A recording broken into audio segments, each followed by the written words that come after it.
Hey guys good morning welcome back my mini blog एकचोटि long भिडियोमा म चाहिँ बिहान बिहान कहाँ निस्किँदैछु भनेर सोच्नु होला। सो अझ चाहिँ म निस्किन्छु मेरो साथीको जन्तीमा। So let's go. Okay guys होइन अझ जन्ती थियो मेरो साथीको, त्यहाँबाट म गइसकेपछि हल्का अब माथि गएपछि रेडी सेडी हुन म मात्र घरमा गएँ। पल्तिर आउँदाखेरि त सबैजना निस्किसक्नु रहेछ, हामी पनि त्यहाँबाट निस्क्यौँ। सो पल्तिर जाँदाखेरि मेरो साथीको बुढाबुढी गाडीलाई पूजा गर्दै रहेछन्, त्यहाँबाट हामी चाहिँ सिनेमेटिक हेरौँ एकछिन। Let's go.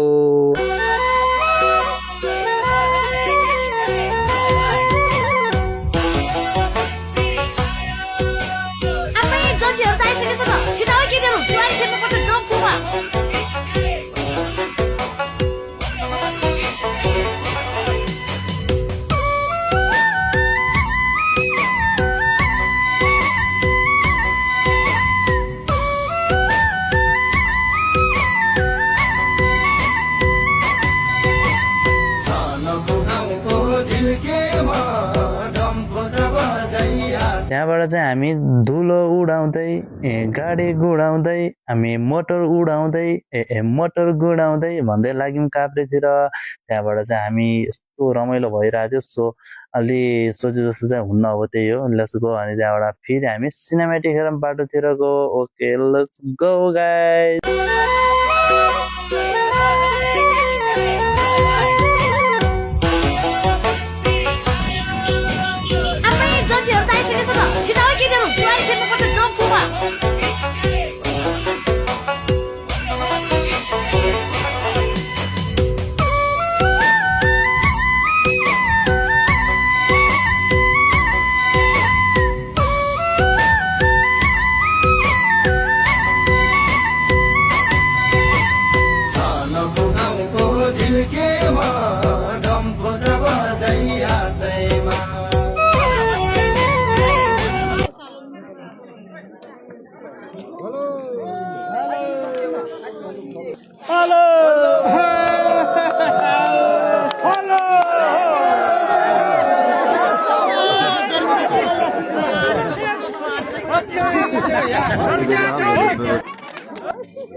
सो हामी चाहिँ बेहुली घर पुगिसकेपछि के गर्न सब देख्नु होला। हामीलाई चाहिँ लास्ट भोक लाग्थ्यो, त्यहाँबाट खाना लागिहाल्यौँ। खाना खाइसकेपछि डिजे बजेको थिएन, त्यही भएर डङ्गर हिँड्दै डुल्दै गयौँ। त्यहाँ तास खेलेको दाईहरू हेरिसकेपछि आयौँ।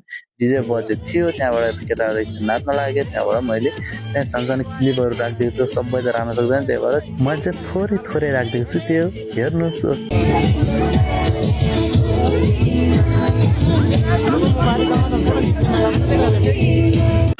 माया त कहिले नि नघटोस्, मनमुटु कहिले नि नफाटोस्। माया त कहिले नि नघटोस्, मनमुटु कहिले नि नफाटोस्। डम्फुरे तम्बाको आशिषले सोचेको सबै पुरा होस्।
त्यहाँबाट त बाप रे बाप यति नाच्यो केटाहरू मैले सबै क्लिप गरेर हाल्नु थचेर राखेँ म पनि जाडबाट हल्का नाच्दिएँ त्यहाँबाट अनि रात परेको थाहै भएन त्यहाँबाट घर निस्किने बेला पनि भइसक्यो यता घर जाने कार्यक्रम हुँदै थियो त्यहाँबाट केटाहरूको त अझ डान्स सकेको छैन बाप रे बाप हेर्नु यो आमामा यो यो यो यो ओके त्यहाँबाट चाहिँ हामी घरतिर निस्क्यौँ कोही बेला त्यहाँबाट बेला निस्क्यौँ देख्दैन देखेन उता चाहिँ च्यालेन्ज चलिरहेको थियो त्यही भिडियो बनाउँदै थिएँ सो आजको लागि यति नै मिल्छ अर्को भिडियोमा बाई बाई गाइस